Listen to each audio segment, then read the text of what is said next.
Professor Takarata is head of the Department of Anatomy in the University of Shanghai in Thailand.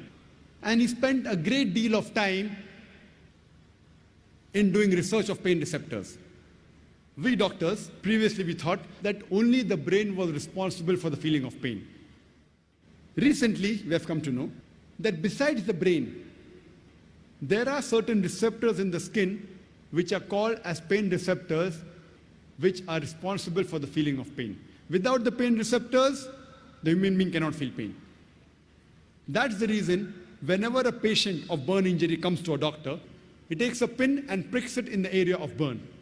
If the patient feels pain, the doctor is happy. It's a superficial burn.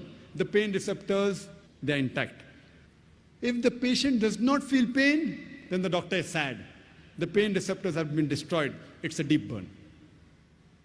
The Quran mentions in Surah Nisa, chapter number 4, verse number 56, as to those who reject our signs, we shall cast them into the hellfire.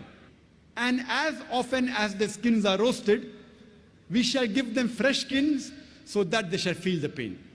What does the Quran mean by saying that as to those who reject our signs, we shall cast them into the hellfire? And as often as their skins are roasted, we shall give them fresh skin so that they shall feel the pain. Indicating that there is something in the skin which is responsible for the feeling of the pain. And today, the scientists and medical doctors have discovered that there are pain receptors in the skin which are responsible for the feeling of pain. When this translation of the verse was given to Prophet Takarata, he said, it is impossible. How could a book written 1400 years ago mention about pain receptors? He could not believe in it.